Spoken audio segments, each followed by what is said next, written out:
аз съм Николай Василев и днес ще говорим за обектно ориентирано програмиране, като ще използваме синтаксиса на Java и главно примерите ще бъдат от там. Така, преди да започнем обектно ориентирано програмиране, основите в обектното ориентирано програмиране, сега ще обясним какво представляват функциите. Функциите или така наречените методи представляват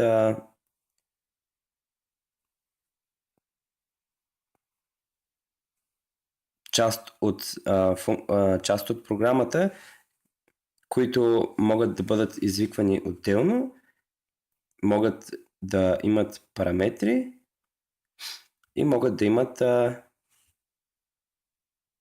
тип от резултата и тяхното изпълнение. Ако погледнем тук примера в момента, имаме две функции. Едната е talk, която изкарва на екрана бал-бал. Другата е getName. Трябва да забележим, че функцията може и да не връща никакъв резултат. Съответно, тогава типа, който трябва да върне, който и задаваме, е void. Нали, void е все едно няма тип.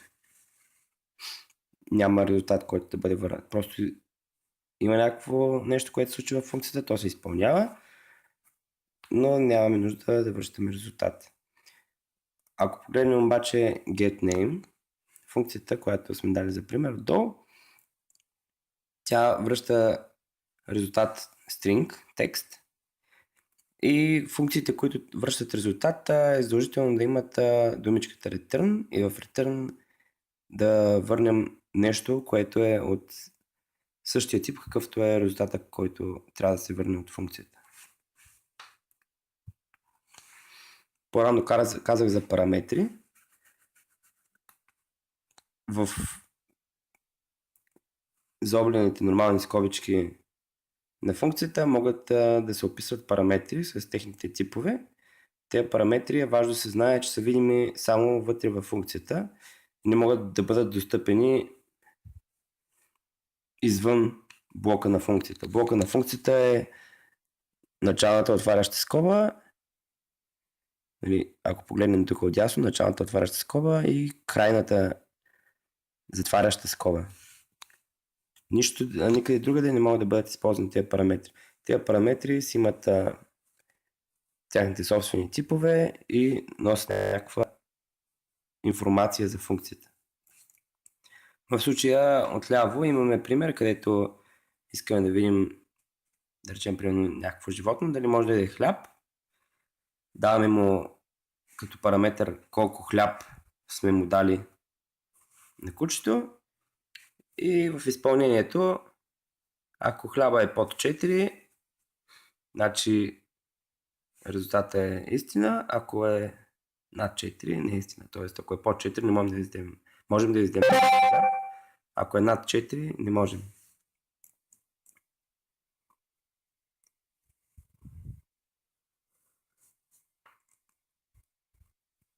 Сега да обясним какво представлява клас. Началото на обектното ориентирано програмиране. Класа представлява това, което описва един обект. Описанието на обекта е клас. Класа държи цялата характеристика за обекта. Тоест,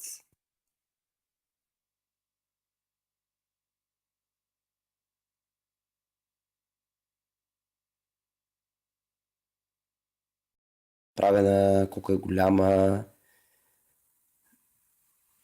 пълна ли е, празна ли е, ако е пълна, с какво е пълна и така нататък. И също така и нейните способности, нейните функции, нейните действия, които може да извършва. Тоест действията, функциите, способностите на обекта. Тоест какво може да извършва като способност една бутилка, примерно може да съхранява течности. Какво може да извършва една кутия, може да съхранява вещи, какво може да извършва един човек. Той може да извършва хиляди работи. Може да ходи, може да говори, може да се движи, може да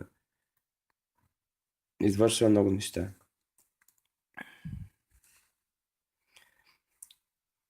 Характеристиките могат да бъдат както да речем лични, така и публични. Тоест има някои характеристики, които си стоят само за обекта. Тоест само той си знае за тях и само той може да си ги използва. Има и такива публични, които всички знаят за тях, всички могат да ги използват, всички могат да ги променят, всички могат да правят каквото си искат с тях.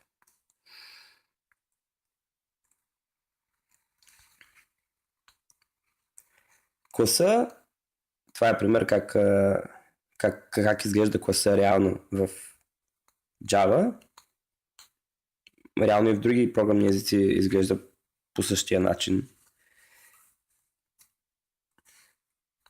Както виждате, в момента класа куче сме му дали някакви характеристики. Характеристиките са променливите, които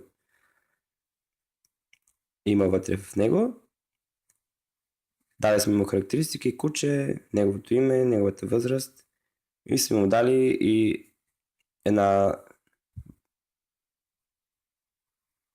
функционалност, която може да извърши това куче, да говори.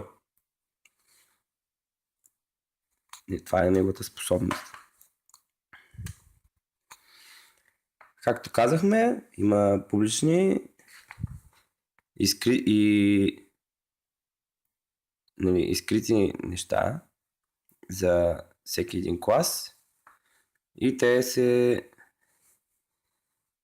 дефинират по следния начин, като пред всяко едно поле или функция казваме public или private. Когато е private, дадено поле и променлива е едно и също. Дадено поле, когато е private, само вътре в този клас, само този клас може да се го използва и това нещо не е видимо отвън. Като тук примерът е следния. Никой не може да променя името на кучето, затова е private. Само то може да каже, окей, може да ми промениш името, но неговите дрехи са public. Всеки може да си промени неговите дрехи, няма проблем. И имаме една променлива, числова променлива, в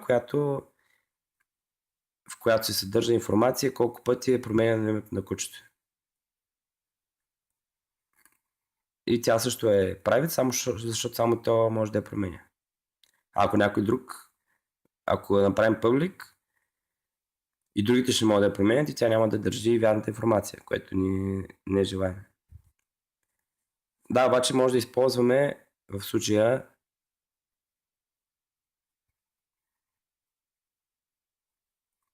публични методи, публични функции, чрез които да променяме тази информация. Тоест, пак само този клас може да си променя променливите, но ако този клас има методи или функции, които могат да променят тия променливи, тогава външен човек може да изиска промяната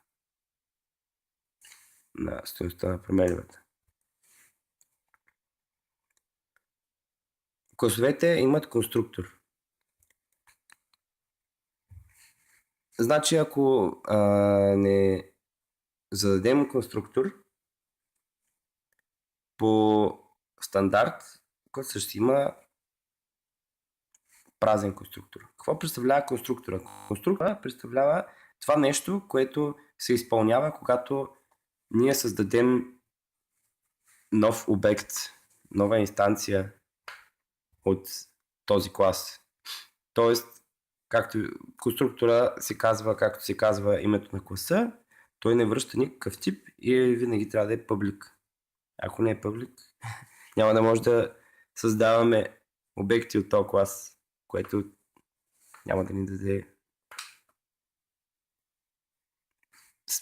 смисъл на създаването на този клас въобще. може да има един клас може да има няколко конструктора, като конструкторите трябва да се различават по броя и типовете на променливите, на параметрите, които му задаваме. Тоест може да има два конструктора и тогава може да създадем обект куче в случая без параметри, може да създадем обект куче с параметри, нали, име. Като ако му зададем без параметри, името му ще бъде стамат. Съжалявам, ако има някой стамат, който гледа. И ако създадем обекта с други конструктор, където ние му задаваме име, името му ще бъде каквото сме му задали ние, както сме го създали. Тук е важно да обърнем внимание на една думичка this. This означава, че ние достъпваме променливата на този клас. Тоест, както виждате, в втория конструктор на куче имаме една променлива, която се казва name, обаче ние в нашия клас имаме една променлива, която се казва name. И ако искаме, за да не се объркваме, е добре да казваме this, когато искаме да използваме променливата от класа и да не използваме this, когато искаме да използваме променливата, която е зададена като параметър.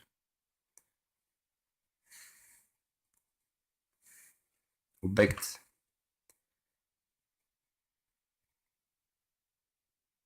Ние веднъж дефинираме класа. Тоест класа е дефиниция на тип обекти. На типове бутилки. Но ние може, примерно, на типове куче. В случая, това, което сме дали като пример, ние може да си създаваме различни обекти с различни характеристики от един и същи клас. Може да създадем колкото си искаме. Тук в примера създаваме си едно куче,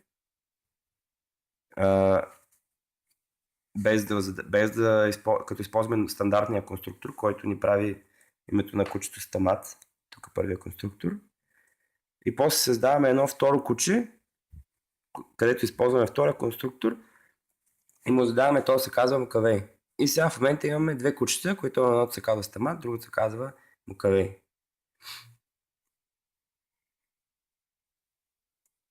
Имаме и трето куче, което можем да му създадем,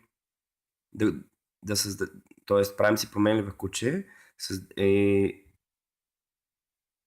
инициализираме, т.е. създаваме ново куче в нея, без да казваме как се казва то, и то става, нали, стамат. Но ние можем по някое време на всеки един обект от даден клас да си го пресъздадем наново с някой от конструкторите. Т.е. да му зададем нова инстанция, нова същност и всичко останало изчезва, той започва наново с това, което сме му създали. Тоест, ако погледнем тук в дясно, ние сме си създали едно куче 3, създали сме си го без да му задаваме име, но после си създаваме на същата променлива от този тип, си създаваме друго куче, което казваме Пантелеймон. И тогава вече, ако поискаме името, и то става Пантелеймон. Четирите основни неща в обектното ориентирано програмиране. Инкапсулация. Това означава, че информацията е скрита, така се нарича едно data hidden. Data hidden, няма значение. Идеята е, че всички полета вътре са private и ние достъпваме техните стойности и им задаваме нови стойности с методи. Наследяване. Наследяване означава, че ние може да имаме един клас куче, обаче може да имаме един клас бозайник. И може да кажем, кучето е наследник на бозайника. Тоест, кучето е част от бозайника. И да си направим иерархия от класове на тип на обекти. И тогава имаме корен клас, имаме и дете. Имаме баща и дете. Полиморфизъм. Полиморфизъм е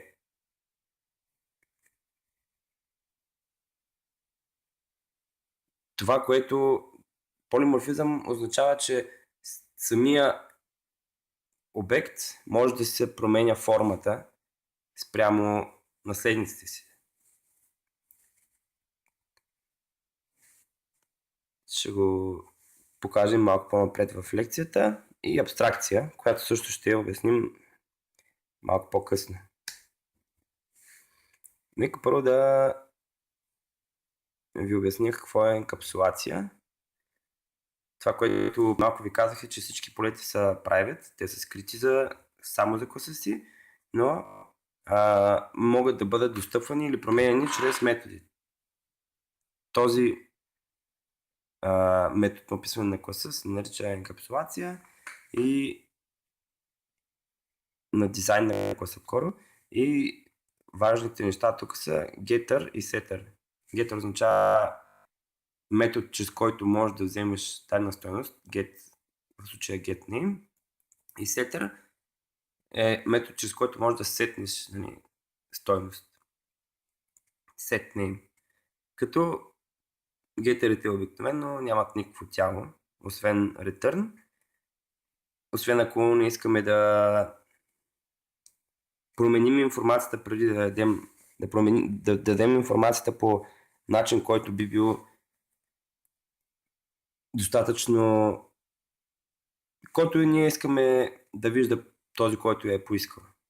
Да дадем по такъв начин, по какъвто ние искаме да вижда този, който е поискал. И секторите по същия начин. Може да добавим нещо, да променим малко, да форматираме малко информацията преди да и я запазим. Наследяването. Един клас може да наследи друг клас, това, което ви казах. Един клас може да наследи само един клас. Тоест, ние ако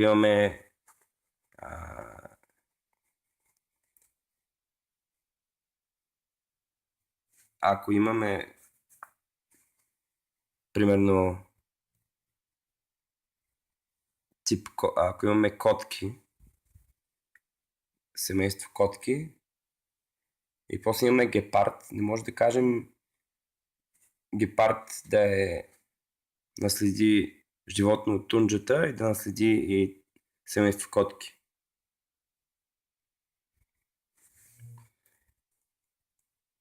Можем да направим семейство котки, после да направим животни от тунджата. То няма да е готино така. Не можем. Това е. Има protected и public полета. Те са видими за детето на класа, т.е. са видими за класа, който наследява този клас. Т.е. всички protected и public методи и полета са видими и могат да бъдат достъпвани от класа, който ще бъде наследник на този клас, за който говорим в момента.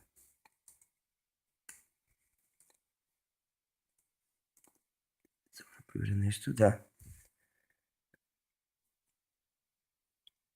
Значи детето, наследника, класа наследник, може да пренаписва или да допълва по-скоро метод на публичните и protected методите на горния клас.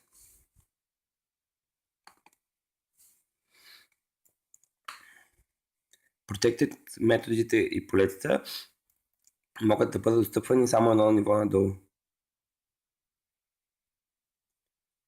Тоест, ако имаме метод в клас животни, който се казва примерно дай ми колко тежиш, и той е protected, и имаме после клас бозайник, който наследява животно, той може да презапише дами колко тежиш от горния клас, но примерно вече долния клас, да речем семейство котки, няма как да достъпи презапише този метод.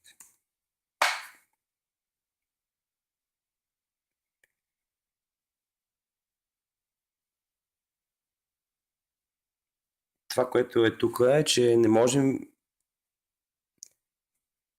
да вдигаме нивото на сигурност, нивото на достъп в по-долния клас. Тоест, примерно, ако имаме public или protected, да речем променлива там, нали, поле, в долния клас не можем да кажем тази, която е била protected, че е била private, или тази, която е била public, че е била protected или private. Може да вдигнем нивото на сигурност в долния клас. Нали? То по-скоро това важи за методи, защото при променливи то ще го създаде като две различни променливи. Едната ще е само за един клас, другата ще е само за другия. Но горе-долу за методи важи така. Ако презаписваме метод от горния клас, не може да кажем, че е с по-голямо ниво на сигурност.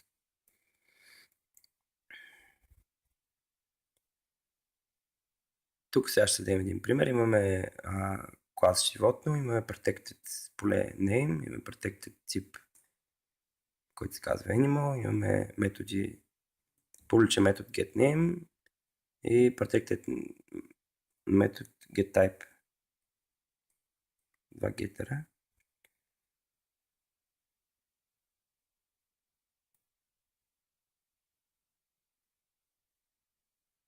Тук сега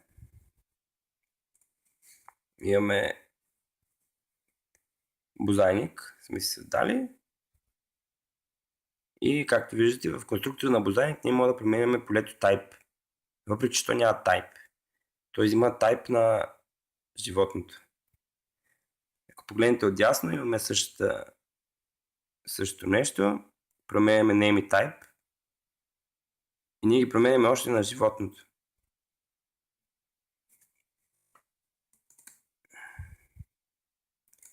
Полиморфизъма, както казахме вече, е свойството на обекта да променя своята същност.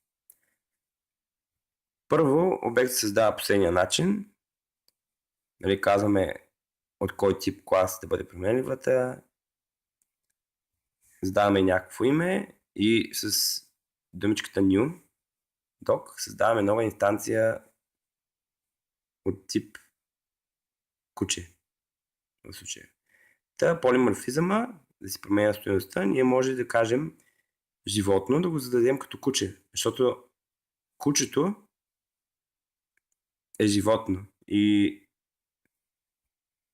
кучето има цялата информация, която трябва да съществува за животно. Тоест, кучето знае всички полета, характеристики на животното. Кучето е описало всички полета и характеристики на животното, затова може животно да го зададем като куче.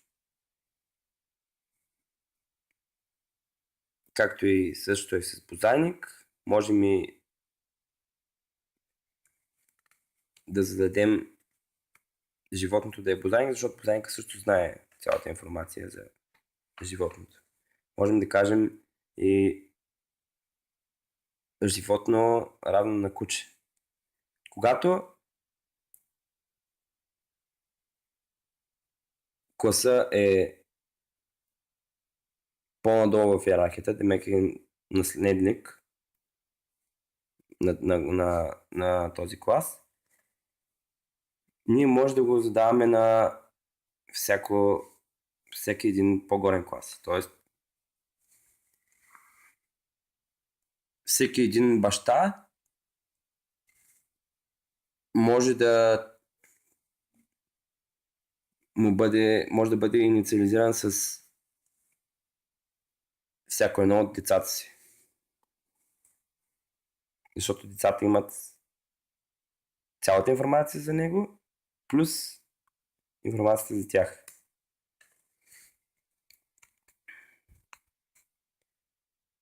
Ето сега, ако погледнем тук от дясно, ще видите, че сега се опитваме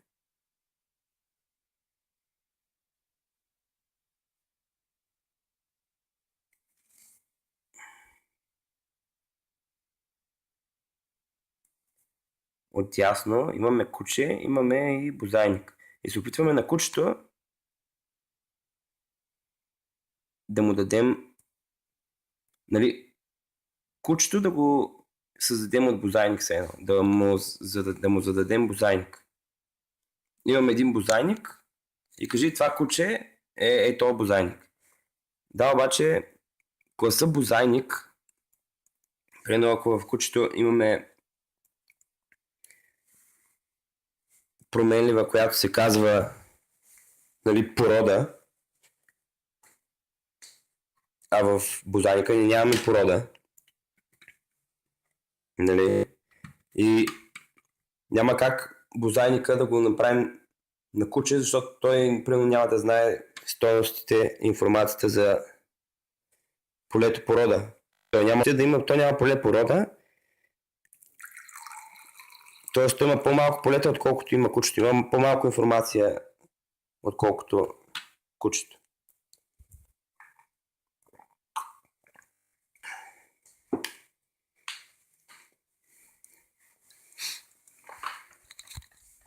Абстракция.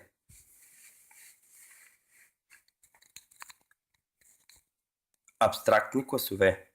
Абстрактните класове могат да имат полета,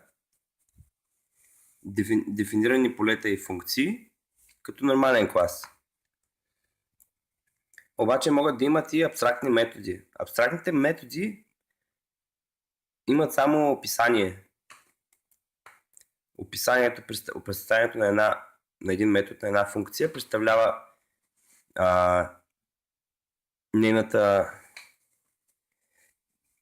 нивото на сигурност, типа, който ще върне функцията и нейните параметри описани. Но няма тяло. Най-важното е, че тялото и не е дефинирано. Инстанция на абстрактния клас не може да съществува без описването на абстрактните методи в него.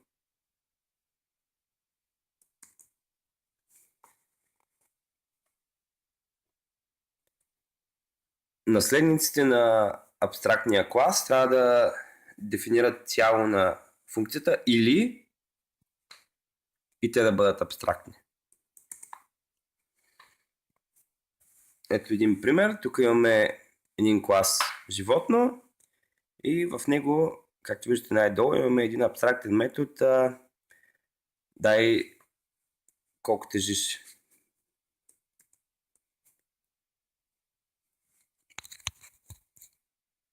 Имаме и един клас бозайник, който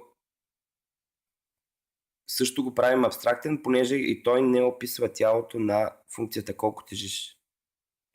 Както виждате, тук и в двата случая нямаме тяло на функцията, не знаем тази функция какво прави ние, защото все още не знаем колко ще тежи, колко би тежало това нещо.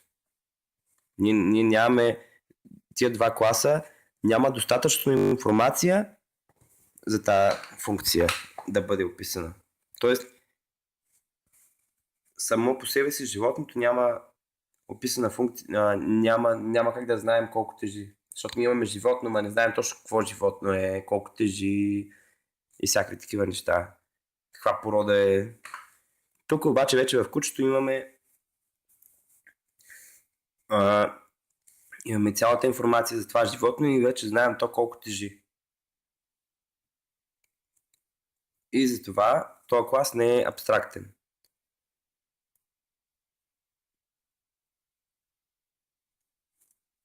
В случая кучето тежи 0.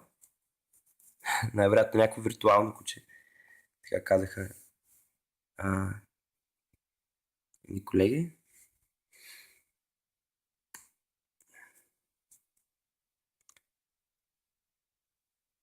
инстанция от абстрактен клас.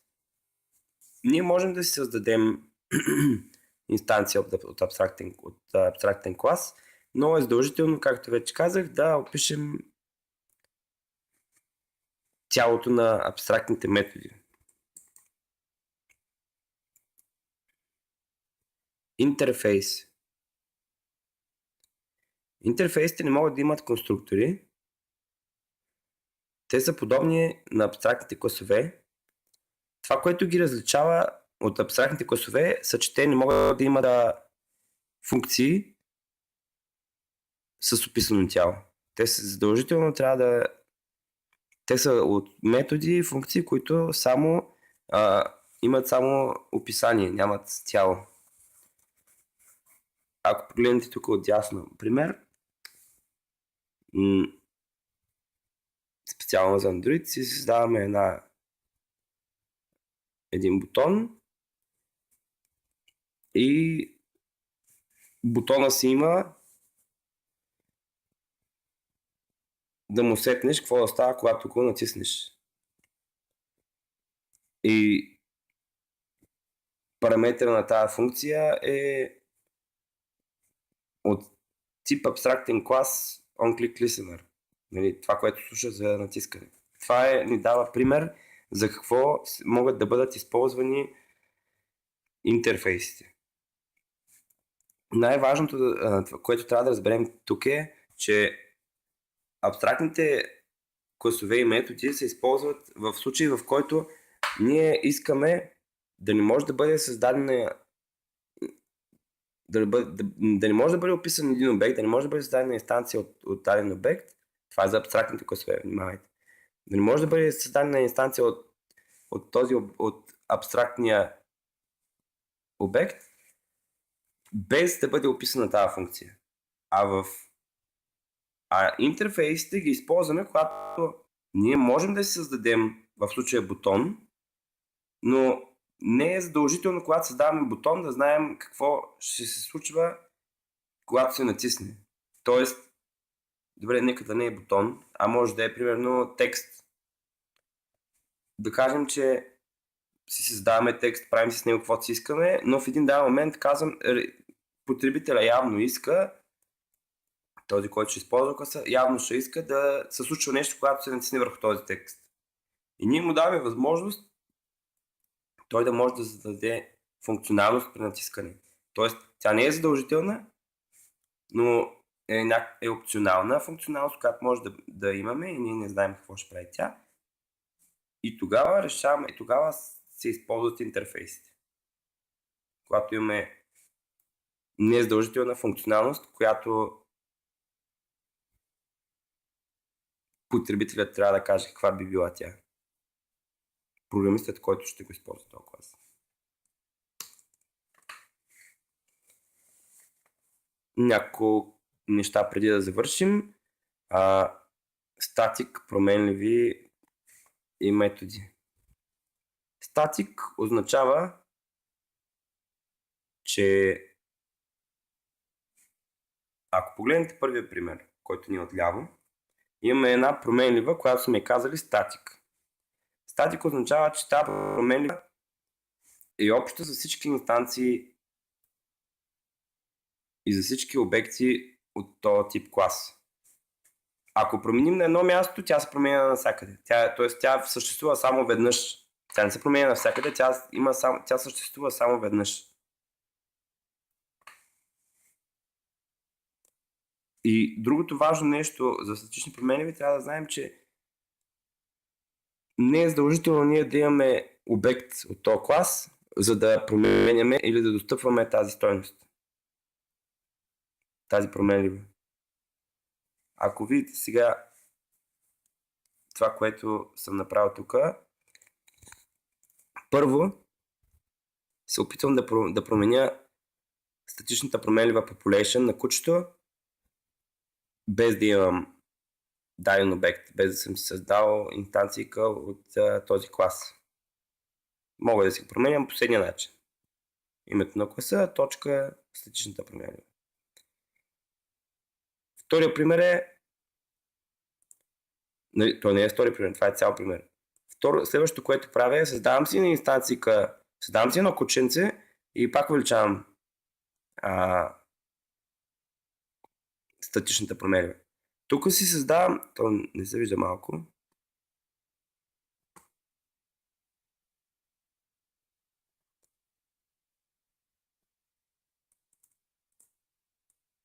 Тук си създавам второ куче. Тук си създавам най-долу второ куче. И пак му увеличавам на второто куче популацията. И ако... не, на второто куче не го е такова. Тоест аз съм увеличил два пъти. Ако кажа дай ми на второто куче, ако кажа да покажем на второто куче популацията, ние ще видим, че тя е 4. Тоест, колкото и пъти да сме променили, ние сме променили 1, 2. Тоест, два пъти сме увеличавали от 2, 4. Тоест, където и да променяме, тази стойност е обща за всички. Статични методи. Статичните методи са по същия начин. Те могат да бъдат използвани без да имаме обект. Те не са вързани без да имаме инстанция от обект. Те не са вързани с обекта. Те не са вързани с специфичната характеристика за даден обект. Те са отделни и се използват и се използват самостоятелно, без дори да имаме инстанция от обект.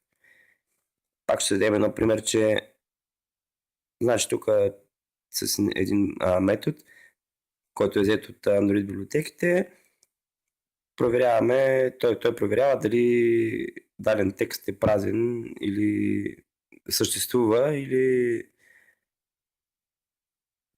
дължината му е 0. Нали, ако е празен, вярно, ако не е вярно. И ние тук си го извикваме, пак по същия начин, както и статичната променлива, само името на класа и точка. Питаме празно ли е името и го запазваме тук на някаква променлива и семпти.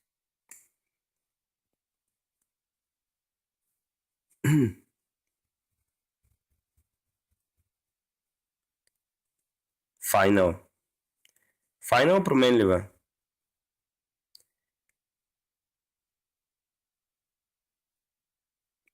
Final променливата означава, че ние веднъж издаваме стойност и тя повече не може да бъде променена.